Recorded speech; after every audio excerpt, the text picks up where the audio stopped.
नमस्ते मित्रों, आज जानिए नारद जी की कैसी थी लोक हितकारी पत्रकारिता। पत्रकारिता की 3 प्रमुख भूमिकाएं होती है। पहला, सूचना देना, शिक्षित करना, मनोरंजन करना। गांधी जी ने हिंदी स्वराज में पत्रकारिता की इन तीनों भूमिकाओं को और अधिक विस्तार दिया है। लोगों की भावनाएं जानना और उन्हें जाहिर करना, लोगों में जरूरी भावनाएं पैदा करना। यदि लोगों में दोष है तो किसी भी कीमत पर बेधड़क होकर उनको दिखाना।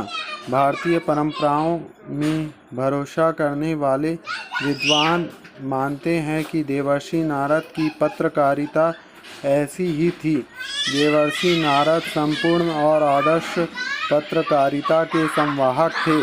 वे महज सूचनाएं देने का ही कार्य नहीं बल्कि सार्थक संवाद का सृजन करते थे।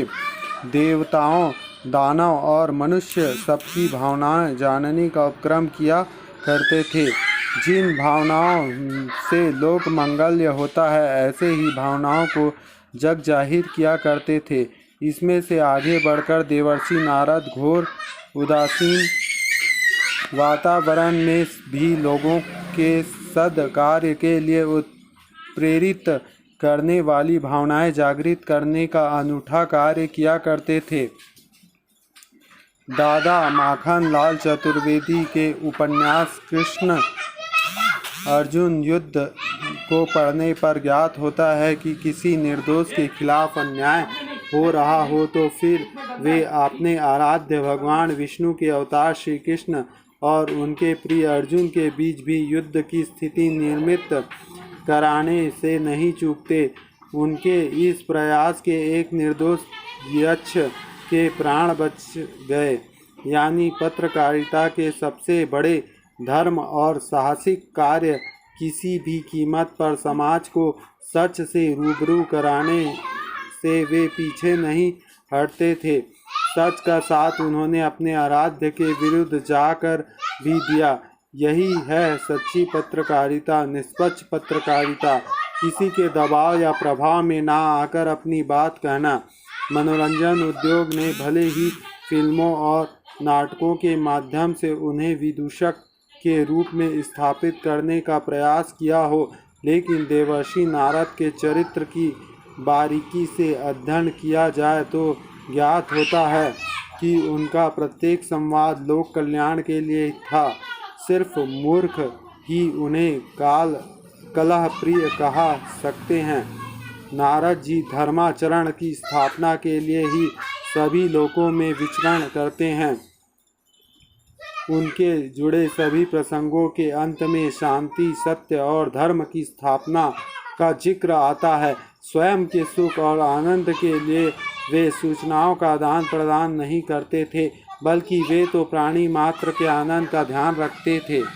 भारतीय परंपराओं के भरोसे नहीं करने वाले बुद्धिजीवी भले ही देवर्षि नारद को प्रथम पत्रकार, संवाददाता या संचारक ना माने, लेकिन पथ में भटक गई भारतीय पत्रकारिता के लिए आज नारद जी ही सही मायने में आदर्श हो सकते हैं। भारतीय पत्रकारिता और पत्रकारों को अपने आदर्श के रूप में नारद जी को देखना चाहिए, उनसे मार्गदर्शन लेना चाहिए।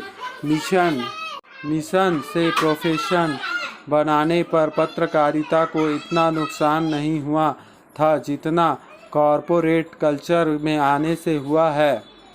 पश्चिम की पत्रकारिता का असर भी भारतीय मीडिया पर चढ़ने के कारण समस्या आई है। स्वतंत्रता आंदोलन में जिस पत्रकारिता ने एक स्वतंत्रता सेनानी की भूमिका निभाई थी, वह पत्रकारिता अब धन्ना सेठों के कारोबार की चौकीदारी बनकर रह गई है एवं नेताओं के अनुसार जो नेता जितना पैसा देते हैं उसके अनुसार चल रहे हैं और विदेशी जैसा बोल रहे हैं वैसा भी वे पैसे के लालच में आकर कुछ भी दिखा रहे हैं। पत्रकार इन धन्ना सेठों के इशारे पर कलम घसीटने को महज मजदूर हैं, संपादक प्रबंधक हो गए हैं। उनमें लेखनी छीनकर उन्हें लॉबिंग की जिम्मेदारी पकड़ा दी गई है। आज कितने संपादक और प्रधान संपादक हैं जो नियमित लेखन कार्य कर रहे हैं। कितने संपादक हैं जिनकी लेखनी में की धमक है। Question mark. कितने संपादक हैं जिन्हें समाज में मान्यता है। Question mark. जो हुक्म सरकार वही पकेगी तरकारी की कहावत को पत्रकारों ने जीवन में उतार लिया है। मालिक जो हुक्म संपादकों को देता है, संपादक उसे अपनी टीम तक पहुंचा देता है। तयशुदा ढांचे में पत्रकार अपनी लेखनी चलाता है। अब तो किसी भी खबर को छापने में पहले संपादक ही मालिक से पूछ लेते हैं, ये खबर छापने में आपके व्यावसायिक हित प्रभावित तो नहीं होंगे। खबरें कम, विज्ञापन अधिक है। लक्षित समूह को ध्यान में रखकर खबरें लिखी और रची जा रही है। मोटी पगार की खातिर संपादक सत्ता ने मालिकों के आगे घुटने टेक दिए हैं। आम आदमी के लिए अखबारों और टीवी चैनलों की कई जगह नहीं है। एक किसान की पॉलिटिकल आत्महत्या होती है तो खबरों की सुर्खी बनती है, पहले पन्ने पर लगातार जगह पाती है। चैनल के प्राइम टाइम पर किसान की चर्चा होती है, लेकिन इससे पहले बरसों की आत्महत्या कर रहे किसानों की सुध कभी मीडिया ने नहीं ली। जबकि भारतीय पत्रकारिता की चिंता होनी चाहिए अंतिम व्यक्ति तक। आखिरी आदमी की आवाज़ दूर तक नहीं जाती, उसकी आवाज़ को बुलंद करना पत्रकारिता का धर्म होना चाहिए। जो है तो, लेकिन व्यवहार में ऐसा कहीं भी देखने नहीं मिलता है।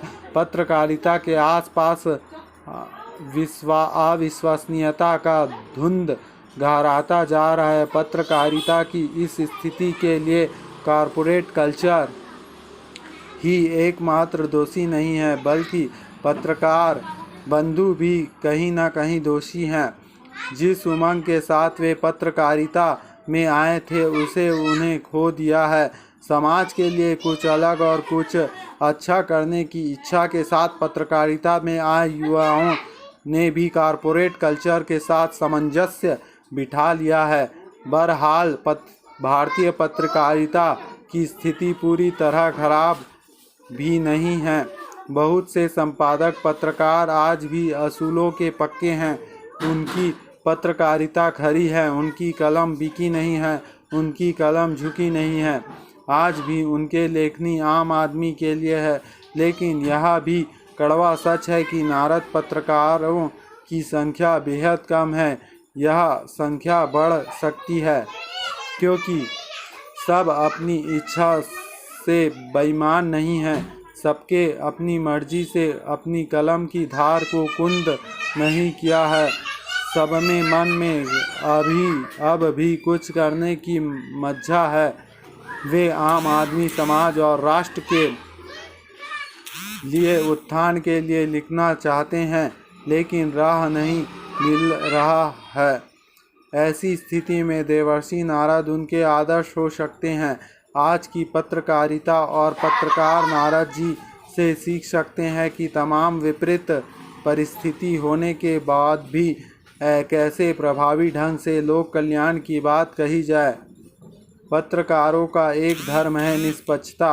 अपनी लेखनी तब ही प्रभावी हो जाती है जब आप निष्पक्ष होकर पत्रकारिता करें।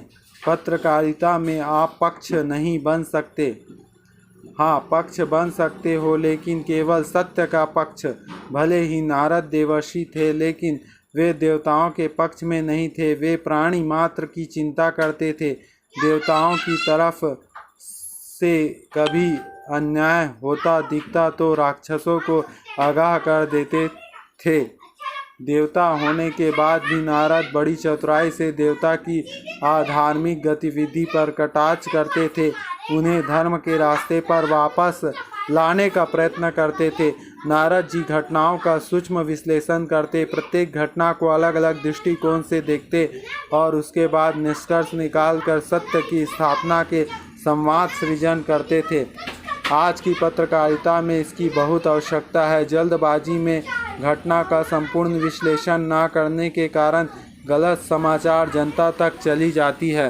और आजकल कई पत्रकार मसाला डालकर छापते हैं, ये गलत है। जो सत्य है वो पूर्ण सत्य छापें। जय श्री राम।